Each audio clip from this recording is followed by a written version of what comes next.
America और Soviet संघ के बीच चले कोल्ड वॉर के दौरान ऐसी कई घटनाएं हुई जिन्हें सुनकर आज भी लोग हैरान हो जाते हैं। उस समय अमेरिका और सोवियत संघ हर क्षेत्र में एक दूसरे से आगे निकलने की होड़ में थे, जिससे अंतरिक्ष भी अछूता नहीं रहा। अमेरिका की वायुसेना ने साल 1958 में एक टॉप सीक्रेट प्लान तैयार किया, जिसे अ study of lunar research flights नाम दिया गया। इसे प्रोजेक्ट A119 के नाम से भी जाना जाता है। इस प्रोजेक्ट का उद्देश्य चांद पर न्यूक्लियर बॉम्ब गिराना था, ताकि विज्ञान के विषयों, प्लैनेटरी एस्ट्रोनॉमी और एस्ट्रोजियोलॉजी के कुछ रहस्यों से जुड़े जवाब मिल सके। अमेरिका ने न्यूक्लियर बॉम्ब लूनर क्रिएटर के बजाय सरफेस पर गिराने की योजना बनाई थी, ताकि धरती से ही नंगी आंखों से उसकी चमकती रोशनी को देखा जा सके।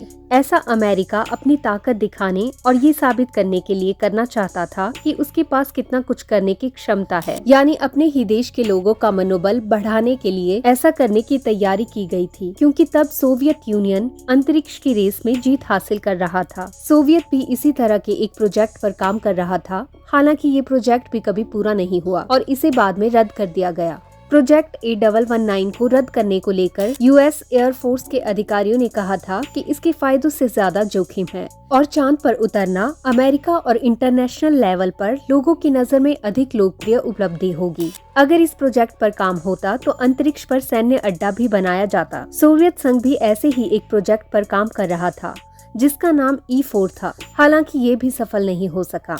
अमेरिका के इस प्रोजेक्ट के बारे में साल 2000 में नासा के पूर्व एग्जीक्यूटिव रहे लियोनार्ड रिफिल ने बताया था, जिन्होंने 1958 में प्रोजेक्ट का नेतृत्व किया था। प्रोजेक्ट के पूरा नहीं होने के पीछे का एक अन्य कारण नेगेटिव पब्लिक रिएक्शन का डर था। अमेरिकी एस्ट्रोनॉमर कार्ल सैगन भी इस प्रोजेक्ट टीम का हिस्सा थे। उन्हें वैक्यूम और लो ग्रेविटी में न्यूक्लियर एक्सप्लोजन के इफेक्ट्स की प्रिडिक्शन करनी थी। इसके साथ ही प्रोजेक्ट की साइंटिफिक वैल्यू का इवैल्यूएशन भी करना था।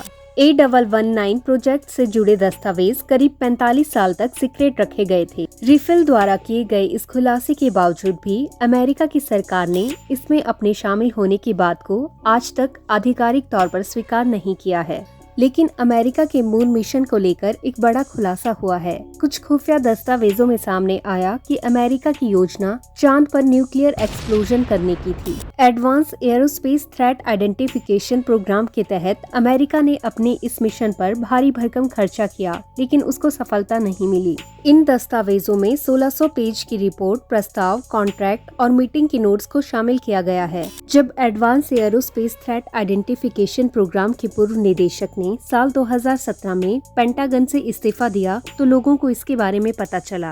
एक मीडिया रिपोर्ट के मुताबिक इस योजना को कभी लागू नहीं किया गया। इस योजना के तहत थर्मोन्यूक्लियर उपकरणों के इस्तेमाल से चांद के क्रस्ट और मेंटल तक एक सुरंग बनाने का प्रस्ताव था। ये मिशन बेहद हल्के धातुओं की खोज के लिए था। अधिकारियों का कहना था कि चट्टानों को तोड़ने के लिए विस्फोट की जरूरत थी। चांद में सुरंग के निर्माण से नेगेटिव मैटर्स का पता लगाने में मदद मिलेगी और अगर वहां पर नेगेटिव मास मौजूद रहेगा तो इंटरस्टेलर अंतरिक्ष उड़ान में बदलाव आ सकता है। रिसर्चर्स का अनुमान है कि मून के सेंटर में पाए जाने वाले नेगेटिव मैटर से एक ऐसी सामग्री का निर्माण संभव है जो स्टील जितना मजबूत हो, लेकिन 1 लाख गुना हल्का। इसका उपयोग अंतरिक्ष यान बनाने के लिए किया जा सकता था। इससे वायुमंडल में यात्रा करने के लिए अंतरिक्ष यान को काफी कम ऊर्जा की आवश्यकता होगी।